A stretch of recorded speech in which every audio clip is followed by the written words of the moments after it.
ఎంతసేపు అయిందమ్మా కరెంటు పోయి?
ఎంతసేపు అయిందమ్మా కరెంటు పోయి?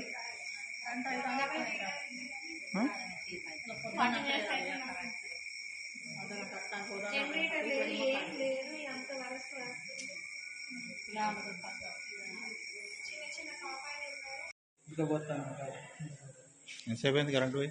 గంట అవుతుంది. కొద్దిగా కరెంట్ ఉండలేదు, అసలు పోనే పోతాను. నీళ్ళు కూడా లేదు సార్. పాపను ఆపరేషన్కి తీసుకుపోయిన వెంటనే అన్నీ రెడీ చేసినాక కరెంటు పోయింది. మళ్ళీ బయటికి తీసుకొని వచ్చేది. మళ్ళీ 1 గంట వరకు కరెంట్ వచ్చినాక మళ్ళీ తీసుకెళ్ళేది. పాప ముక్కల బాక్స్లో పెట్టారు. కొంచెం అవస్థ ఉన్నదని అన్నారు. అప్పటి నుంచి ఇప్పటి వరకు కరెంట్ పోయి గంట అవుతుంది. ఇప్పటి వరకు కూడా కరెంట్ రాలేదు. మళ్ళీ లోపల పరిస్థితి ఎట్లున్నదనేది ఎట్లా తెలుస్తుంది? బయట కూర్చోండమ్మా మేము ఉన్నాం కదా అంటారు. అక్కడ ఉన్న వాళ్ళు సిస్టర్లు అందరు, డాక్టర్లు అందరూ. మీరు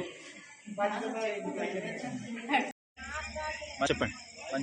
మంచిర్యాల టౌన్లో మాతా శిశు హాస్పిటల్ జిల్లా కేంద్రంలో కరెంటు లేదు. చిన్నపిల్ల తల్లులు హాస్పిటల్లో ఉంటారు. జనరేటర్ సౌకర్యం లేదు. ఇట్లా జరిగితే ఎట్లా? జనరేటర్స్ ఎందుకు పనిచేయట్లేదు అని అడిగితే సిబ్బంది చాలా నిర్లక్ష్యంగా వ్యవహరిస్తున్నారు. చాలా దురుసుగా చెప్తున్నారు వాళ్ళు మనకి. ఇట్లా అయితే ఎట్లుంటుంది సిటీ టౌన్లో? మాతా శిశు హాస్పిటల్ మంచిర్యాల. చిన్న పిల్లలకు డైలీ ఇక్కడ 10ల సంఖ్యలో కాన్పులు జరుగుతున్నాయి.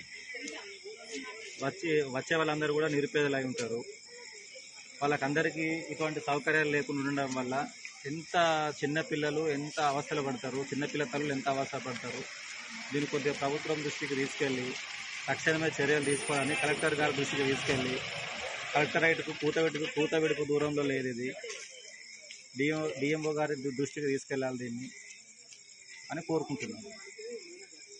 నా పేరు వెంకటస్వామి.